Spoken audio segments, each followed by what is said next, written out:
Welcome to The Wing, the emotional and financial health check you never knew you needed. Hello, ladies. Welcome to another episode of The Wing. Today, we have a special guest. Her name is Suzy Sayers. She's a long-term friend of mine. She is married to one of my childhood friends. And for many of you listening, you may know Suzy. And I know there's actually been some requests for Suzy to feature on the podcast. So I want to welcome Suzy. Hello. How are you? Hello, I'm good, thanks. Good. How are you? Suzy is just, as we are recording right now, Suzy has a 3-week-old baby. It is her first baby. So the fact that she's even made it onto this podcast at a designated time on a Monday is just phenomenal and has the headspace to even share some of her experience with us. But we chatted just before, and it's going to be very honest and raw. This is not a sugar-coated episode or podcast for that matter. So I'm going to run through some questions for Suzy to tell us about her pregnancy. We won't go too much into the birth story because we are steering away from birth stories by design, which is actually a conversation that Suzy and I had while she was pregnant, and how that hearing birth stories can actually be a bit of a disservice to anyone who hasn't yet had a baby. So we tread lightly on that topic. Suzy and I actually, we jokingly had a podcast. We called it the Podcaster, which was really just a series of voice notes before we actually got on an actual podcast. So we're going to try and get out some of that hilarious conversation that we had while Suzy was pregnant and hear her experience, and hopefully some of you can relate to, you know, not feel so bad about things. So Suzy, if you can start, I'm going to throw the mic to you. I promise I'm not going to talk this whole time, but if you could maybe start by telling us a little bit about you and a little bit about your pregnancy. That was such a beautiful intro. Thank you. And so professional on the podcast. This podcast, I love it. You were always professional on the other one. It was me that was always swearing and going ham.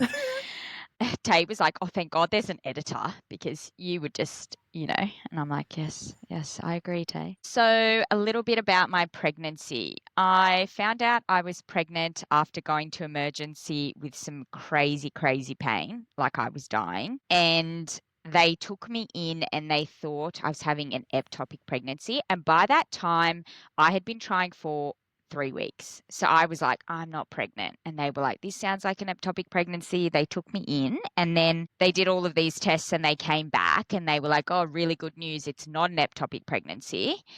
They were like, you're pregnant though, which I was just like, I can't believe I'm pregnant in 3 weeks. This does not happen to me.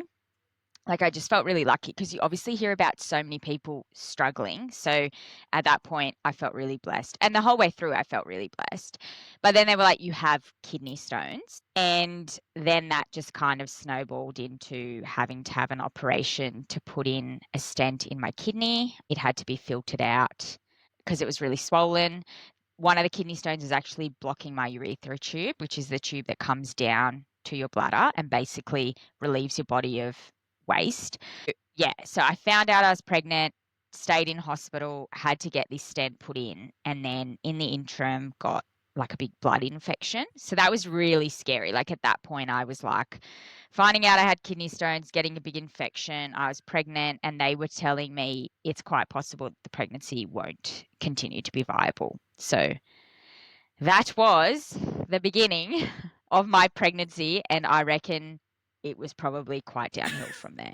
Oh, Suzy, you're actually just reminding me of those early conversations that we had. And like most pregnancies, it is that touch and go kind of period in the very beginning. But in your case, you were in hospital, you were having a stent put in, you were told you had kidney stones, and there's just so much uncertainty. And obviously this is a very first part of your journey. So it was terrifying, I imagine, to be in that position. And what did the rest of that, like, you know, sort of progress through the 6 weeks and you get to 10 weeks and you get to the 12-week scan? Like, what was happening during that first trimester for you after you found out that initial information? So the recovery from my operation was quite long and quite painful. So it was about 2 to 3 weeks. And then it was only really approaching 10 weeks that then they were like, you know, the pregnancy is still viable. You've responded really well to the stent. Your kidney's actually doing really well. There's no infection. So there was like relief there. And that was right on when I was due to get the NPT test. NIPT, the non-invasive pregnancy test, yes. Yeah, so I got that and that came back great, which was really good.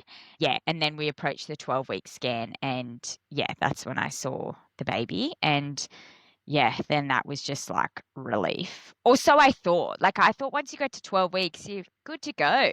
And then they're like, oh, no, like 12 weeks is good, but there's so much risk throughout the pregnancy. I'm the dumbest pregnant person, honestly. Like I wish I read a book a year ago or something. But I just felt lots of relief at 12 weeks because like obviously I'd had a very viable pregnancy. And they were telling me 60% chance after the stent operation that it wouldn't be viable.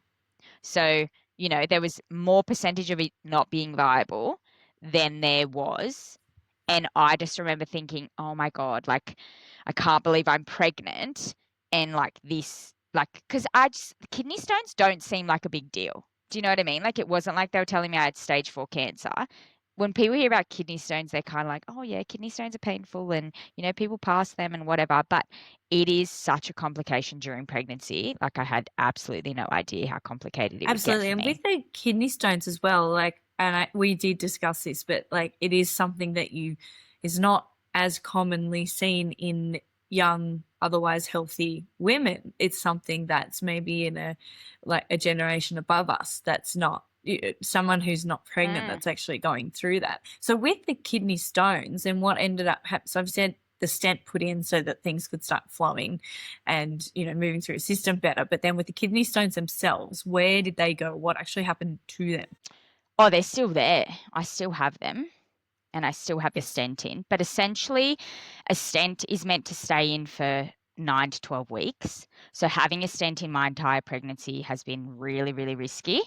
And the stone is still there blocking my tube, but the stent is creating another avenue to filter my kidney. So I'm actually due to get all of this taken out tomorrow, which will be a really big relief because the symptoms are just really bad. Like, think like the most chronic UTI I've ever had. Like, it's just like razor blades when you go to the bathroom and just like real lots of pain. And yeah, it's just a nightmare, really. And as you can imagine, when you're pregnant and you like already like having to pee 100 times a day and already have a lot of pain, and then I have these stones that are like causing all of these issues too. Yes, and then you have the stress, the mental stress of like trying to manage, and maybe you can tell us, how did you manage that mental stress of every day for you was an unknown? And like you said, you got to the 12th week mark and you think, oh great, I'm all sweet, but in actual fact you've still got, then you're just leading up to the next milestone, which is typically a 20-week scan, and there's a long time mentally and physically between 13 weeks and 20 weeks in pregnancy. But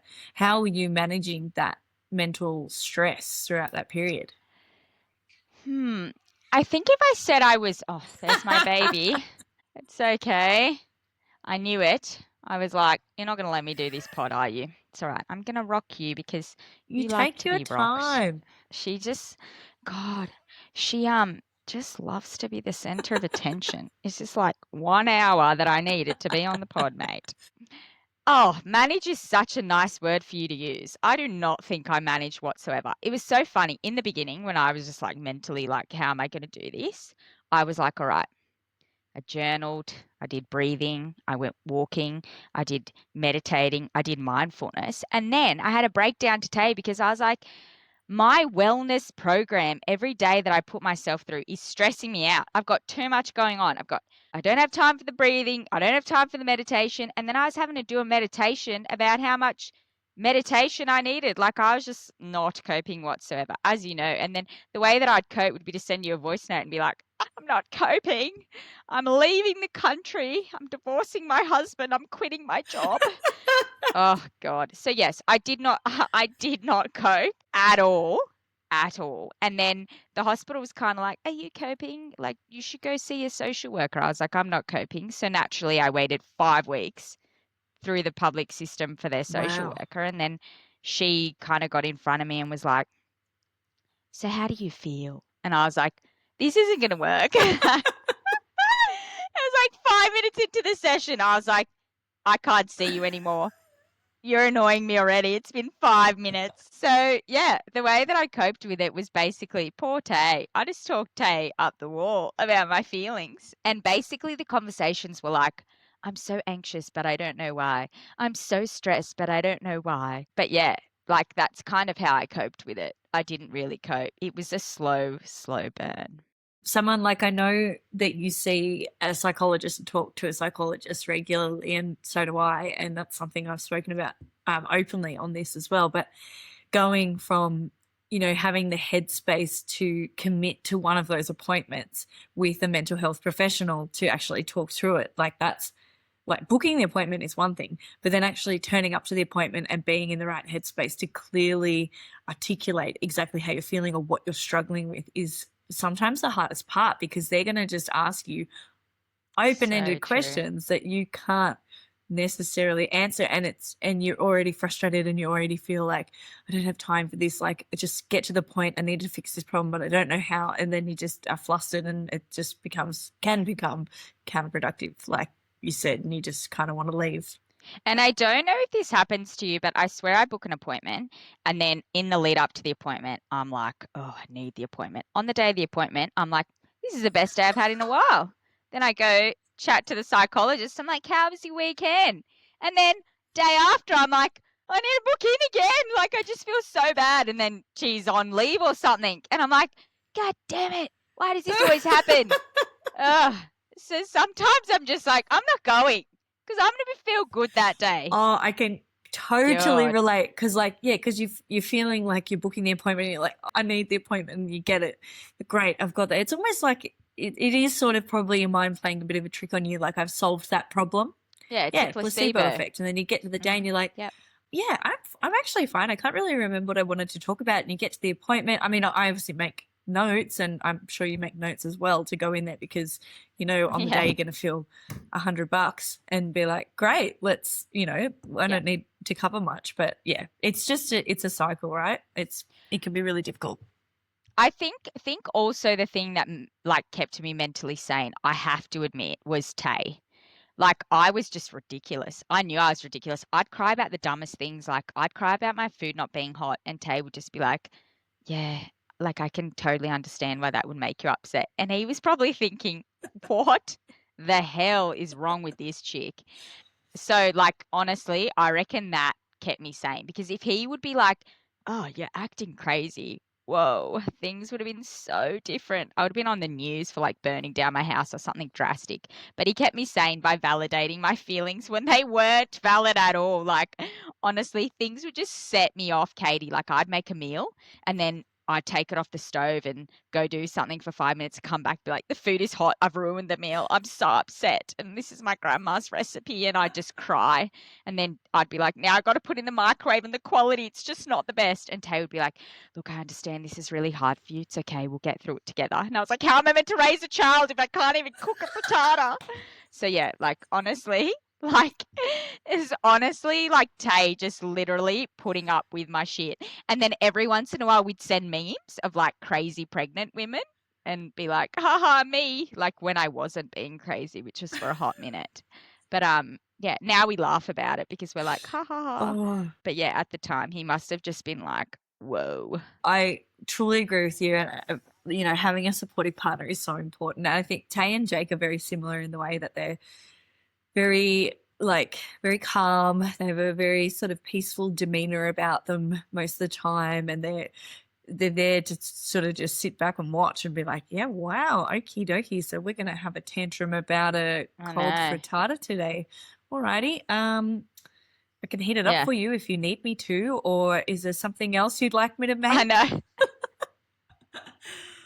It must be nice. I'm always like, so good to just be that totally. chilled But and remember, happy. their hormones didn't do what yours did in producing a human baby. So it's a role that they played very, very well. So I hats off to them. Yeah, that's true. All right, Suzy, can you tell us what was something that occurred in pregnancy that no one told you about? Now, aside from the kidney stones and the complications there at the beginning and throughout your pregnancy, what was something a bit more general that occurred that no one told you about? I think I was really oblivious to the fact that there's so many symptoms that you get as a pregnant woman. So I had apps that like obviously like Flow and things like that, that every week they'd be like, okay, this is what's going to happen with your body. And I just couldn't believe how accurate it was. Like it got to a point that Tay and I would read it and be like, uh-oh, what's going to happen this week? And I'd just be like, oh, it's saying I have heartburn. I'm going to have heartburn. Like I've never had heartburn in my life. That won't happen. And then 2 days in, I'd be like, oh, my chest feels like it's on fire. What is this? And Tay's like, oh, it's heartburn. It's heartburn. The app was right. So, like, I think no one tells you that. Like, I was so naive. I was like, oh, I'm going to get bigger and I'm okay with being fat to have a baby. Like, I don't care. That doesn't bother me. And then all of a sudden, I started getting pregnancy acne and heartburn and indigestion and leg cramps. And I was like, oh my God, like I don't care if I'm fat for the rest of my life, but I just don't want to be this thirsty and I just don't want to have heartburn and be dying all the time. I think no one tells you that. No one tells you you literally are like, I don't, you just go through so many things as a pregnant person, so many symptoms in your And I body. think the worst part of the symptoms is that in Flow and with the GP, like all of them are normal. So it's like, oh, I've got insomnia, I've got heartburn and leg cramps, and I just cannot quench my thirst. And they're like, it's all right. It's all completely normal. And you're like, oh, okay. So what do I do about it? I love when they're like, oh, have you tried a hydrolyte? Oh, have you put a sleep story on? Are you No, meditating? I Have you haven't got a done sleep any. mask? Yeah. How's your mental health? Yeah. It's not helpful. They want to be help. Everyone wants to be helpful. It's just I know. when you're in Everyone it, wants it's to be just it's helpful. not helpful. And I have to say, when I had my last appointment with my obstetrician, and I said insomnia, heartburn, need to do something about it. And he did actually say to me, I said, do you have anything stronger than Gaviscon? And he laughed and he said, yes, of course we do. He said, so he wrote me a script it's like a 24-hour heartburn relief thing. So I got that. And then with the insomnia, he gave me a sleep aid that was safe to use in pregnancy. So I think I'm like, okay, well, if I've solved two issues there, now all I have to deal with is the leg cramps, the bloating, the digestive issues, the mental health struggles, the uncomfortability, just all the other stuff. But the Gaviscon thing is so funny. Hey, I reckon they probably have my name on a plaque. They're like all-time record high sales because I had so much Gaviscon. And when Mila was born, and she had so much hair, everyone was like, did you have heartburn? I was like, oh, how did you know? They were like, oh, old wives' tale that when your baby comes out with so much hair, you had really bad heartburn. Anyways, look at my baby's hair. Full head of hair. She's Kris Jenner. So I'm like, yeah, my heartburn was through the roof. I had like Gaviscon dripping into my mouth every second of every day. I just could not believe, honestly, how bad heartburn is. I have never felt that, but in my pregnancy, I was a walking heartburn. And then sometimes indigestion would join the party. I know when they God. work in tandem with one another, you just really feel like it's just an all-star experience, isn't it? Yeah. Okay, interesting topic. What has been the biggest friction point between you and Tay during the pregnancy? So, husband and wife dynamic, first baby, first pregnancy. What was the biggest friction point if you could narrow it down to one thing? This one was hard because it was actually like pretty good once Tay kind of came to the party. I think in the beginning he didn't realize like how bad the kidney stone thing was and how much it was affecting me, especially because like I refused to take pain relief and things like that. Like I was like, I don't want to be dependent on pain relief. So I think he thought it wasn't painful. And then we started getting to appointments and people were like, oh, this is really bad. Then he started to realize. But I think the thing that annoyed me the most about Tay during the pregnancy was he would just like our priority list was so different. Like I'd say, okay, we've got to figure out how to like use the snoo or we need to go get the car capsule. And he'd be like, I think like I just need to figure out when I'm going to have my last beer with my friends or like let's go look for a new car. And then he'd drag me to like these car sales places. Like we'd be going somewhere. He'd be like, oh, look, there's a Range Rover. And then we'd stop. And then he'd be like, oh, I just want to have a quick look in there. And we'd like be going car shopping. And I'd just be so pregnant waddling around. And I'd be like, we don't even know how to fit a car seat. Now we're looking for a car. Or, oh, like the things that he would prepare for would just be like I would just be like, that's not my priority. And he'd be like, oh, but we need a car for the baby. You know what I mean? And I'd be like, yeah, but like we need so many things for the baby. So I think that's what annoyed me. Like, boys just don't even realize the intricate little things. Like, Tay didn't have his hospital bag packed, but he knew which Range Rover he wanted. And I was like, this is what I mean. Just not cohesive, mate. So, yeah, basically that is where we're at That's with how not on the same page we were. And then one day I was just like, look, we need to make a combined priority list. And he was like, sounds good. And I was like, kidding. We have one list. It's mine. Get on board. it's combined because I shared it with you. But that was the only thing. I was like, get your head out of the gutter. These things aren't really a priority. They're things we got to plan. But like, pack your hospital bag, mate. Remind me to take my vitamins every day. And please bring me a hot frittata when you get a chance. Yeah, please make sure my food is hot because we know what happens. You got to ask him when you see him next. Just be like, oh, what's with Suzy and her food not being hot? The fear will just enter his eyes, I'm telling you. But yeah, that was the only thing. Like, I just felt like his priorities were not my priorities. I think a lot of women would be able to relate to that as well. I certainly can. I remember there was a time we were having, I think people were coming over and Jake was like, oh, I think it was cold. Would have been winter or something. Because I remember thinking that is ridiculous that is the first thing you thought. So we've got a new baby, we've got some people coming over, obviously going to put on a little bit of food and, make sure the house is tidy and make sure the baby's, fed and or on the sleep routine, whatever. And he goes, oh, we're going to go outside. I'm going to go clean the pool. Okay. So we're going to do that right now. So they'll be here in half an hour. We're just going to do that really quick. So before I could even reply, I was outside with the pool cleaning thing, just like getting all the leaves out of the pool. And I remember standing at the window and looking out there and just being like, I just can't believe this is real. Like, why? What about the bins? What about, do we have enough bottles? Like, can we do this late? Like, it was just such a contrast. I went so far as to be like, hey, do you want to do a list of things that we should do before the baby comes? Because like people say once you have a baby or multiple babies, you lose like people like go to the mall or go to the movies or things like that. I was like, want to make a list of things that we can like do together. Anyways, Tay along the way thought that I meant just for him. So he presented his list to me and it was like, go for a round of golf at Capital. Go for a beer with my mates. Like and I was just like, what? Like, I didn't mean a list for you. Like, I was like, your life hasn't changed. You're going out and doing whatever you want. I'm here paralyzed. Like, let's get some social things in for me. Like, I want to walk around the mall and window shop. Like, I want to go see a movie. You know what I mean? And Tay was just like, oh, yeah, got to get a couple of golfs in. I really want to finish that thing in the backyard. And I'm like, yeah, so. Oh, it's so funny, isn't it? And I think the message there is that you do have to talk about it, and it is like learning your relationship over again because your expectations coming into it can just be so different.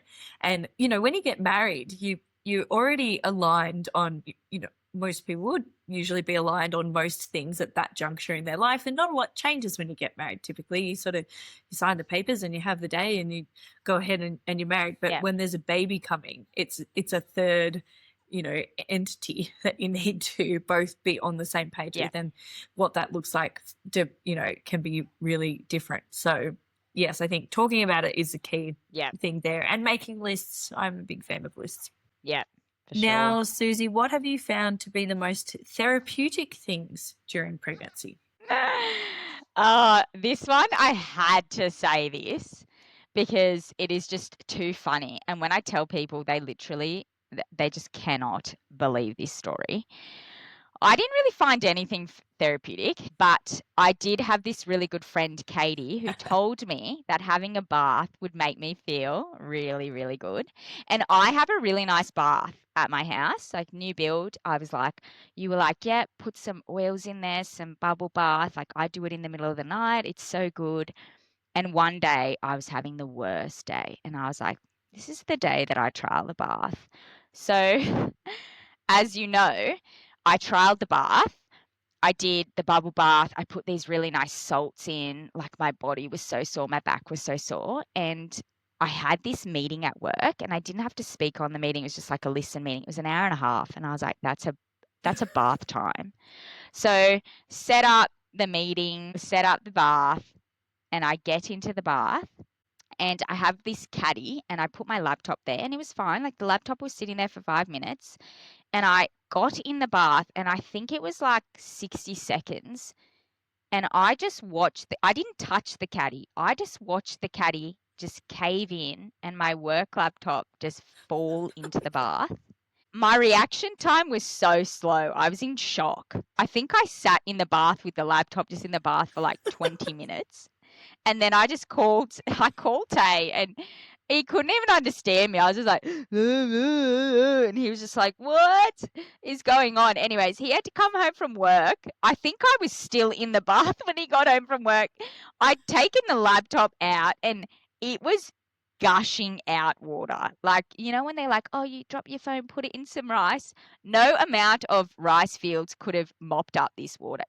The water just kept coming out. Like, we were in the car and it was wrapped in a towel and Tay was just like, how is there water still coming out of that? And I'm like, I don't know. Like, it's like Lake Burley Griffin in the car here. Like, it was just wild. I've never gotten in the bath since then, Katey. It was traumatic. I That was your cannot believe first it. and last bath, and because of the laptop. Yeah. Okay, so Also, like, could I not have gotten electrocuted I was with a just laptop in a thinking that. bath? Like, I I'm pretty thought sure.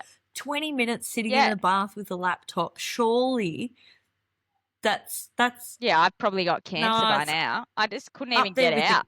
with the toaster. I I was- don't know about that. Yeah, I think I cheated death many times, especially the laptop. Oh, God. But yeah, so obviously that wasn't therapeutic. I cried that whole afternoon. I think I voice noted You you did. and was like, guess where I am? Yeah. Look, that was early on in the pregnancy, I think. I think it was like 14, 15 weeks. That really showed me that I should not seek comfort in the pregnancy. I should really suffer because anytime I tried to do something nice for myself, I was like, oh, things are worse. Oh, I just remember telling my boss, I need to go to the laptop bar. My laptop has just unexpectedly stopped working. And Tay and I, like in the cars, big bath towel. Oh, God. So funny. I hope none of my colleagues listen to this podcast. I hope that's also for you, for your sake. Oh, well, you're on mat leave now, so, and you're looking after your computer, we think. It's hard, isn't Yes. it? Because, you set up something therapeutic for yourself, but then on my end, if I'm trying to do something therapeutic, it's often I'm interrupted. Like of an evening we'll be doing the bath time routine and Jake will say, all right, do you want to go have your shower now? I'm like, yes, I'm so sore, I just need to be in the hot water, so I'll go have a shower. And next minute the two toddlers have come into the bathroom and they're playing with the toilet paper roll and throwing that everywhere and eating the toilet paper and pulling everything out of the cupboards and banging on the shower screen door saying, Mummy, what doing? Mummy, what doing? And then Jake will come in and go, That's so are you funny. enjoying your me time? Yeah, look, I tried to make this therapeutic for me and my pregnancy, but maybe tomorrow will be better. It just doesn't No, happen, no. does it? Yes, but No. it can be deflating. It can be like it's really hard to find those pockets of time when you're pregnant and, feel like you want to do something therapeutic, but, you're balancing that around work commitments or multitasking with work and being therapeutic at the same time, like you did with your bath episode. But that was a classic. I thoroughly enjoyed your voice notes, but I did feel bad for the situation. And I highly recommend you try and get back in that bath when you can. I know, I should, with no electronics. Or get one of those projectors and you just get the projector outside the bath and it projects the movie or the show or whatever up onto your wall so that there's actually no electronics in the actual bath. Yeah. There was many things I could have done to safeguard that incident now that I think about it in hindsight. And hopefully now I am more experienced in not repeating that incident. We'd like to think so. No, But yes. I think lessons learned. Yes. Suzy, can you tell us about any books or educational shows or social media pages that helped you through the pregnancy and what were your key takeaways? Yeah, I think the main thing that I really liked was there was this book that I bought. You can get it anywhere, like came up Big W, and it was The Complete Guide to Pregnancy in Australia. It's like a light pink book. I thought that was really good because I got so many recommendations for books, but a lot of them were just like from the US or, anywhere, which is fine. This one, like, just stepped you through pregnancy from beginning to end. So like what to expect for scans, what to expect at this time, what to plan for, like, in the third trimester, like things you don't even think about.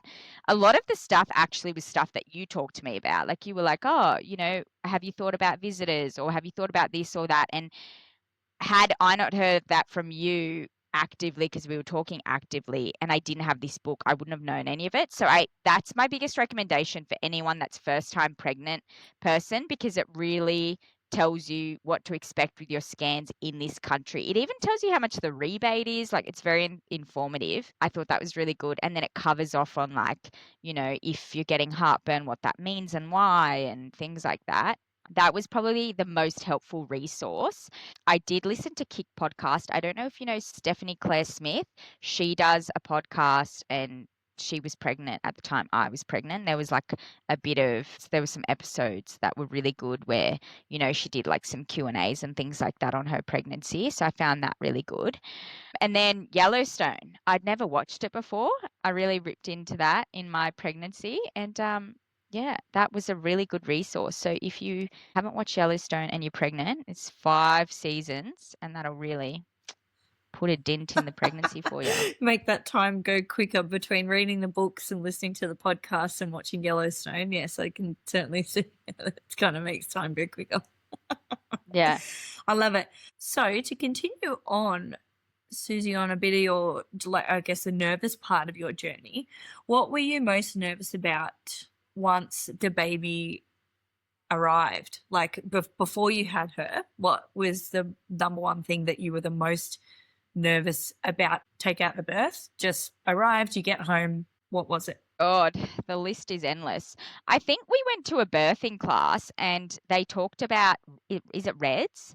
Like people falling asleep with their baby and then waking up and their baby like kind of like falling and like dying. I Have you haven't heard heard about that? about REDS. I know about SIDS. It wasn't SIDS, was it? Yeah, it's a SIDS, but then I think the baby that made it like a thing was REDS. I don't know. I don't know. Don't ask me. I've got post-pregnancy brain. But it's something like that. It's like it became like a thing where I think a baby died and then there's like all of this awareness. And I never thought of that. Like, I never thought about accidental kind of deaths with the baby in the home. And then in this birthing class, they also spoke about, like, people that are just changing their baby on the change table and they turn around to get something and then the baby falls and stuff like that. So after the birth class, Tay and I were just driving home in silence for half an hour. We were just like, we can't have this. I was like, I can't have this baby. I was 36 weeks. I was like, we cannot take care of this baby. Like, we didn't even think about all the hazards that could happen, especially when you're so tired. I'm like, all right, when I'm not tired. But when I'm tired, I'm just like, whoa, walking into the wall. So I think that freaked us out. Like, we were just like, we didn't even think about how we could have an accident and harm the baby. And I think it's crazy, but in my mind, I was like, I have spent 9 months making this baby. Like, I think Tay thought it was a joint effort, but I'm like, it's not. And then I'm like, oh my God, if anything were to happen to the baby, this would be just terrible. Yes. So that was like one thing where I was just like, oh, I don't want to be a statistic, because that's so awful to hear those things.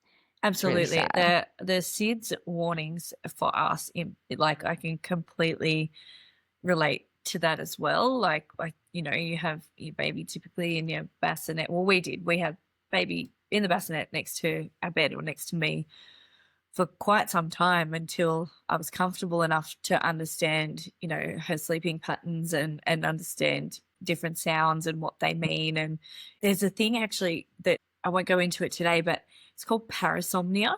I think from the moment you become a parent, you just have it, whether you're male or female, you have parasomnia.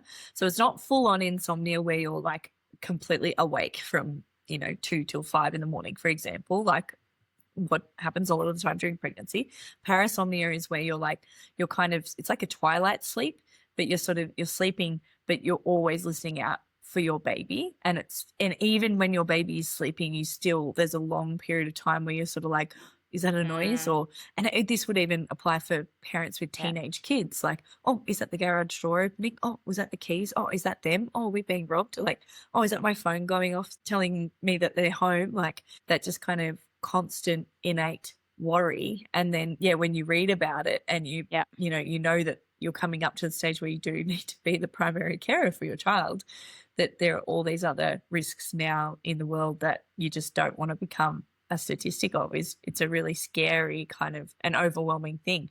But now that you have your daughter at home with you, do you feel like, and I'm noting again, 3 weeks in, this is like such a prime time for you, and for any new mum, but do you feel any safer with those? Like, do you feel more in control of that, of your environment and things now that she's here, and that, you know, you're not going to make certain mistake like turning around off, get something from somewhere else with the change table? Yeah, totally. And I think like I'm just such a just prepared person. Like the change table is like I don't need to turn around to get anything off it. So like I stressed about that even though I have like the world's most organized change table. Yeah, now that I'm at home and she's in my environment and stuff, I'm like, I am your prime protector and I feel confident. But yeah, when you're like sitting in a classroom, you're like, oh God. And I think it was good because like once you get to hospital, they're like, your baby is like, they're really resilient. Like, it's okay, touch your baby, do this. It's like the people in the class kind of freak you out. But then once you get your baby, everyone's like, oh, she's fine. Like, she can do this, you can do that. And then you're like, oh, okay. Like, you know, and you just get more confident and you feel, yeah, a bit better about that situation. And then you're like, oh, I don't know why I was like worrying about it. But I forget to feed my dog every day, poor thing. So I'm doing okay with the baby, but I'm like, still call Tay. I'm like, did you feed Stevie? Haven't let her out, and I just forget about it because she's so self-sufficient. I'm like, God, you got to be a bit more needy because I'm going to forget about you. So yes, baby number one, small cavoodle, you know, really taking care of herself at the moment. Actual baby, yeah, I feel way more confident. So yes, I think that that's a good point for first-time mums to not, you know, like take that with a grain of salt. And it's a good warning in the classes, but yeah, you're going to be okay and don't have any sort of fear that you're going to harm your baby. Listen to the professional advice. I remember as well being in the hospital and watching the midwives like swaddle this, you know, little being that was only moments ago living inside of me for 9 months. And I'm like, oh, like, is that gonna like hurt her or don't do?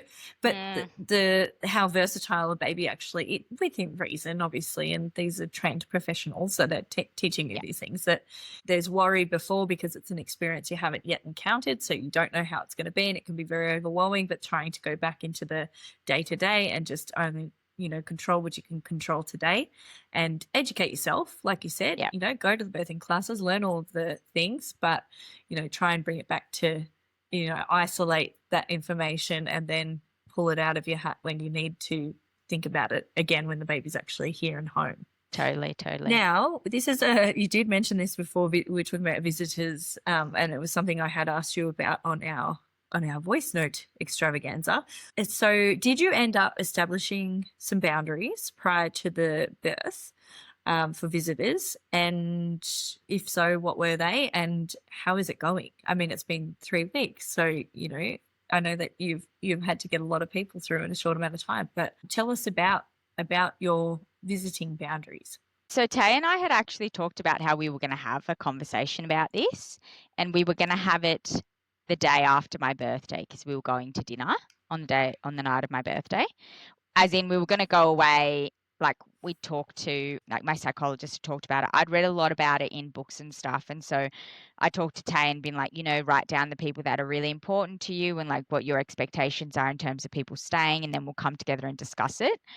Anyways, I ended up having an emergency Caesar on my birthday, so we never had that conversation, and the plan never happened. The floodgates just opened, and we just rolled with it. But I think it has been a little bit tiring because Tay has a really big family and they all live interstate. So they've been coming and my family's been coming. And then we have a lot of really good friends that, you know, you want to bring them in. And then there's also like the outer layer. I think we've been able to keep the outer layer away where they're like good friends, but, you know, they have little kids, they're busy. And if we open that outer layer, it'd be so many people. But honestly, it's felt really good for me because I think the way that everyone has been has just really surprised me. Not that I thought like that sounds bad. Like I'm like everyone in my life's terrible. No, not at all. People come here and they're just so no one's like, oh, make me a cup of tea or needy or anything. Like people just come here, they pick up my daughter, which allows me to do some things. Or they'll be like, oh, do you want me to put out the washing? Or they drop off food like you have. Thank you, kind angel. You know, they bring things or they'll talk to you about, like, a lot of people have been talking to me about my breastfeeding journey, and they'll talk to me about it, but it's like my friends who are new mums or my sister who's also struggled through it. So it feels really good to have someone come over and have a cup of tea and talk to you about something that you're really struggling in real time. So I think that that has been really nice for us, because it's really been our inner village that has been here, and they just kind of know what to do and what we need. And we've been really, like, humbled by that. We're just like, wow, like everyone has just really filled our cup every time that they've come. And sometimes, like, I'm so tired and I'm like, oh, I don't know, like maybe I just need an afternoon to myself. But then, like my sister will be like, oh, like, can I come over? And I'll be like, yeah. And then she'll leave and I'll be like, oh, I feel so good that she came over because we had a really good chat and made me feel better about this or whatever. So I can definitely understand why that conversation needs to be had if, there are people in your life that need those boundaries. And I honestly know the good friends and family that I have in my life, but they've just gone above and beyond to just give me what I need in a time that I didn't even know what I needed, if that makes sense. Totally, because you get home and you're not only physically, mentally, emotionally sort of exhausted and depleted, you just sort of need the people around you. You just need them to turn up. Like, you just need them to turn up and be helpful, or just offer support, or just offer some light conversation on, like you said, a difficult topic, on something you might have been struggling with that you feel a bit lighter from talking about with a trusted person afterwards. But yeah, it's hard to know. Yeah, someone, let me know if you need anything. It's sort of like, I think I need something, but I don't know what it is.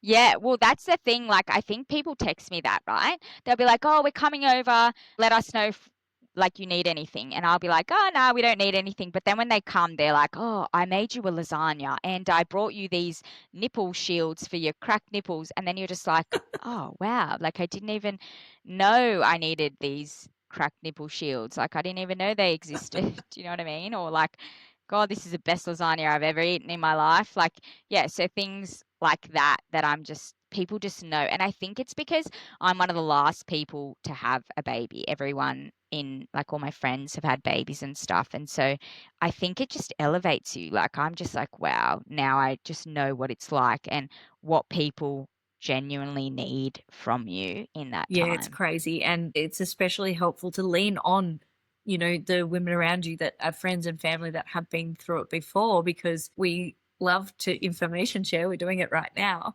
But, being able to actually offer support, and the amount of times, like, there was a friend of mine who comes over once a week and our kids play together, and she's got a friend who's just had a new baby and they're struggling with some wind that the baby's having. And I kind of went back into my memory banks and thought, oh, what about gripe water? And my friend said to me, oh, that's right, that rings a bell. Our eldest kids are sort of 2.5 now, so we'd sort of passed that phase. But she goes, yeah, actually, I'll go on. And so she went straight after she left here, she went straight to the pharmacy, picked up a bottle of gripe water, gave it to her friend and to help with the new baby. So I don't know that, her friend, like, personally, but it's just the information sharing that can go on from having these conversations of being candid and just actually saying what your issues might be or what you're struggling with. You'd be very surprised what people might have in their memory banks that think, you need some nipple shields or you need some gripe water. Do you know what is, like, the funniest one out of all of them? My sister, like, I'm so close with my sister, and I just didn't think that we could get closer, but she's just given me so much advice that's just so valuable and hasn't been pushy. She's just been the best. And she came to the hospital. It was like day 2. She came, it was like her second visit, and she was just like, she pulled out these 2 blocks of chocolate out of her handbag, and she was just like, tomorrow's day 3. And she was like, you're really going to need these. And I was just like, what do you mean? And she's like, I'm just going to put them in the drawer. You're really going to need them. And then I was like, okay. So then, like, day 3 came and I was feeling good. I was like, Tay, you sleep, like, the baby's fine. I'm fine, whatever. Anyways, had a really good day. Come 6 o'clock, I just lost it. Like, that's when I must have had, like, this hormonal crash. I was just crying. I was so upset. Like, I just felt I was just all over the place. And then I'm just, like, in the hospital bed, just bawling my eyes out. And then I remember about the chocolate, and I just open the drawer. I just ate like half a block of chocolate, and God, I felt good. And I was like, how funny that my sister, who'd had a baby, like she's had 2 babies, but the last one is now like 4 years ago. And she was just like day 3. And then I spoke to her and she was like, I remember day 3. It was just the most traumatic day of my life. And I was just like, oh my God, like what an angel on earth. Cause like I was in hospital, right? Like I wouldn't have been able to get any chocolate at that time of night or anything that I wanted.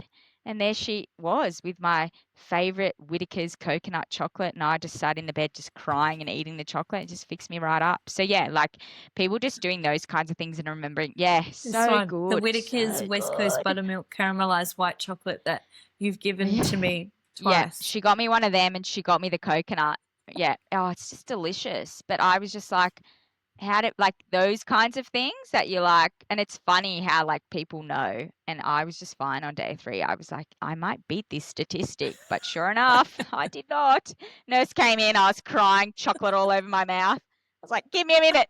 So funny. It's so intense. And Uh, honestly, those first few days are just, your hormones literally fall off a cliff. That is exactly what happens. The trajectory for your hormones throughout pregnancy going up, up, up, and then you have the baby and they go straight down. So, okay, that's a nice tip. So if you don't know what new mom needs, she definitely needs a block of chocolate. So if you can somehow get Yeah. that to her by day By 3. day 3. Yeah, nice. Yep. These could be a very long list, but if you could try and summarize it for me, Suzy, what won't you miss about Sure. pregnancy? Oh God. Just the whole thing, really. Like, honestly, I hated every minute of it. But I hated when people like, don't wish away your pregnancy or said stuff like that to me. Then I was like, oh, you're on my hit list. Oh, just none of it was good for me. I can understand like some people like, oh, I was thriving. Oh, this was really good. Like even like people have told me, oh, they really enjoyed the movement of the baby. And I think that honestly, when I first felt the baby move, that was really nice. The first initial bits, because you're like, oh, there is something in there. Like I'm seeing something in scans, but something's moving around. That was really cool. And then after about a week, she was like, oh, are these ribs? I like them. And then just kicked me in the ribs the rest of the pregnancy. And then I was just like, wow, I really enjoyed when this baby moved, but could you just keep it down in there? So it was like there would be a positive and then it would just turn into a negative, and I would try really hard to be positive about it. And I have no indigestion, no heartburn anymore, which is so good. And I don't have an intense thirst. Like I just never understood how much I would appreciate drinking a cup of water and it quenching my thirst. Honestly, like I have missed that so much. But yeah, I think the initial movements, that's really exciting, especially when you come out of risky, the 12-week scan and all that kind of stuff. And then the baby starts to move. And if the baby move, like it's good movement, like healthy movement and stuff. And day by day, it's the same and all that. Like, I think that was probably the most exciting bit of the pregnancy. But then, yeah, that was short lived when she was just like, I'm training to be Muhammad Ali's assistant. You don't mind, do you? So, yeah, that soon turned into a negative. Yeah, that's probably my positive there too. But yeah, everything else was tragic. I had everything under the sun, the pregnancy acne, the insomnia. Oh, I won't miss the insomnia, except I think I was telling you, like, how hilarious. The whole time I could have slept when I was pregnant, I was insomniac. Like, I was making curries at 4 a.m., literally coloring in adult coloring in books. I have so many that I finished reading in the middle of the night. And now the babies come and I have to put the most chronic alarm on to get up because my sleep is like, I'm back and we need to reconvene. And I'm like, where were you for 9 months? The baby needs me now.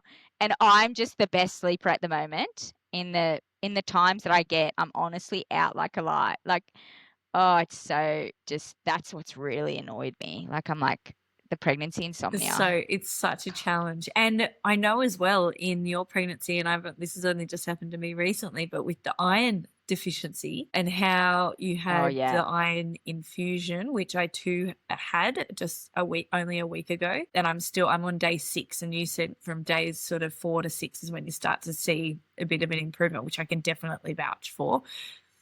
Yeah, have you started to see one? My biggest symptom was dizziness and obviously fatigue. I mean, fatigue's hard to solve, but just rest when you can. I feel like fatigue is a symptom of everything. So when it's a symptom of iron, you're like, I've been so tired for 8 Exactly. months, I'm like, you know. But yeah, the dizziness and the thirst, you're like, oh, this is Yes, new and and I I just hate wasn't it. even aware that that is the impact of what low iron can actually have. And it's the first time that I've had low iron, but having the infusions to then sort of top you back up to a level where you can actually somewhat function again. How many weeks were you when you had your iron infusion? I was 30 Right, weeks and they told me that I had to be 30 weeks to have it, which I'm not sure if that's the right. case because you've had yours. So I feel I like had they mine at lied to me. 26, 26 Yeah. weeks. It's very strange. Actually, this is a good tip for the pod. They're very unwilling to give you an iron transfusion, and I really, really don't understand why. Like through my pregnancy, they're like, "You want fentanyl? You want endone? We'll give you all the painkillers you want." Like I could have run a drug syndicate selling all these painkillers that they want to prescribe to me. But then iron transfusion, they're like, "Oh, nup, nup, nup. You need to go get an oral tablet, and that'll really boost you up in 2030, and then the dizziness will go away. We do have this thing called an iron transfusion, but it's going to make it better. And we don't want to give that to you. We don't want to improve things for you." And I'm like, we were in an appointment and my midwife was like, you need to give her the iron transfusion. Like, we're getting it done. Like, book her in. And then it gave me so much life. And then, like, after my birth, when I had this massive blood, I had a 1.2 liter blood loss and 500 mils is normal. And they were like, all right, your iron's going to be affected. We recommend you get back on the oral tablets. I was like, I don't think we have time. I was like, iron transfusion or nothing. I was like, nah, I'm going to get an iron transfusion. They're like, nah, you can't. I was like, go talk to your boss. Bring him in here. Talk. I want to speak to the manager. And then I got my iron transfusion. And honestly, Tay keeps saying, it's weird that the sleep hasn't affected you. Like, you just keep on keeping on at 3 weeks. And I'm like, Tay, it's the iron transfusion. I'm telling you now, it gives you life. Like, I want to get one every month. Just Top top me me up. up. Well, I'm waiting for mine to have that So, elevating effect. I mean, at the moment, I'm just waiting for it to eliminate the dizziness. But I know what you mean, and that's interesting what you said about the drug supply sort of things. Like same deal. Like I had pain management, a script that I got filled, and I went to the pharmacy and I got that filled. And this is during pregnancy. This is only a few weeks ago. And then I asked the question about heartburn then, and then I said, firstly, before I saw my obstetrician, I said, do you have anything stronger than Gaviscon? And she said to me, yes, we've got Nexium, but I don't know that you want to talk to your obstetrician before you can do that, which I respect because obviously they have a duty of care and they can't just go handing things out willy-nilly. But I did think to myself, I thought, but you've just filled a script for literally an opioid pain management, prescription drug, but I'm getting this conflicting information about managing heartburn. So, of something that was just like an over the counter, obviously ask your pharmacist type thing. So that to me was very confusing. And then I sort of thought, okay, all right, now I'll talk to my obstetrician. Like the only reason I have the pain management is because I spoke to him about it. And then when I spoke to him about the heartburn medication, he said, no, we've got something, we'll write you a script for that. So I thought, well, that was obviously stronger than the Nexium, but it's just, all, you really do have to do your own homework. did you go back to the same pharmacy? No, Like, I I'm didn't not actually. getting Nexium. I'm getting something else. Look at what I got. Yes. Oh, I should have. It's just so crazy, like the pain relief. They said they could give me morphine, Wow. but then they're like, it's weird. But I'm no like, iron. I remember Tay asking them one time, like, oh, I remember because I was like a little bit constipated, and Tay was like, oh, what can you take for that? They're like, anything but Senna. We don't recommend Senna. And Tay was like, why? And she's like, I just learnt that in my course 20 years ago, my midwifery course. And Tay was like, and she was just like, so, how's the pain? Do you want some morphine? And Tay was like, Wow. what? Like, that's so weird that they're like, oh, you can have morphine and you can have endone, but don't have Senna and clear your bowels or don't have the iron transfusion. It's just very, very strange. It is. Yeah, you just And feel you've that. really got to do your own research and advocate for yourself and obviously have, Totally. the right, and the support as well from your partner or, whoever's there supporting you during this journey. Yeah. You got to get on ChatGPT, telling me feelings and just be like, what do you think about this? And he's like, nah, go back, advocate for yourself. It really gives you the power. You're like, well, actually, thanks, chat. when I was I'm gonna go confused in about there. my iron results, because it said I had really high iron but really low ferritin, and I sent that to you and you put it in ChatGPT and it came back with a whole analogy on why my body wasn't absorbing the iron. I was like, oh my gosh, this makes so much sense. I know. It didn't cost me anything. How good. We were like, wow. This is a very smart doctor here, and we should listen to it. And offer, yeah, so good. Oh, But no, if you're Jill, seeking so medical good. advice, obviously talk to the professionals. We're not here to give medical advice. We're just explaining what has happened in our situations as a caveat. But yes, I can totally So funny. relate. I'm really glad you threw that in because I could definitely see myself getting sued. I'm like, just ask chat. Just Don't no, listen to go your straight OB. to the internet. The internet's got all the truths. So that's pretty much all my questions, Susie. So before I wrap up, is there anything else you want to add? No, I feel like this has been such a fun experience. But also, like, I'm just so proud of how far you've come. I'm really glad you did this podcast because I think you really gave me life in my pregnancy by giving me all of this. I remember you'd say stuff to me, you'd be like, I don't want to give you unsolicited advice. I'd be like, give me all the information. I need your help. I think just the way that you talk about things is just so, I don't know, like you were born to do this and to talk to people about these things because it just feels so natural and so nice. And it's just not shoving information down people's throat that they don't want, but it's more like sharing your experience, which you just have the most unique experience and advice that, I know definitely got me through my struggles. Yeah. And also like I do want to take a bit of credit for inspiring you with the pre-pod for I this think pod. absolutely. As I said, credit where credit's due. This podcast would not exist without having referenced the pod in as many months as we did. But that's such valuable feedback. Oh my God, I feel so flattered. It's so unexpected that you're bringing that up and praising I should me. have just Thank you. should have just called it Susie's podcast and then call it a day. Oh no, so funny. I love this. I love how professional you are. You always were professional on ours. Just made me feel so crap where I'd be like, oh, swear word, swear word, swear word. And you'd just be like, hello, my name is Katey. You're just so professional. And I feel like this is so professional and I'm loving listening to the pod. I think this is amazing. I hope you go Thanks. viral. Me too. You're what all Well, women I think need. as well, like I said, like sharing stories and making it relatable and talking about things that have actually happened and things that are like just being so honest, because I think a lot of the time the things we read are in nicely published books that have been edited, or we don't need to freak anybody out, but we need to talk about it because it makes I got so much value from our pre-pod as well, because I remember some days I'd just be like, oh my gosh, I just need to talk to someone. I need a voice note, Susie. Like I just need to just get this out, or this thing happened, or this person did this. And I need a venting platform. And for me, that was our voice note series. And it makes you feel so normal, right? Like sometimes I would vent to you and I'd be like, oh, that was a bit bad.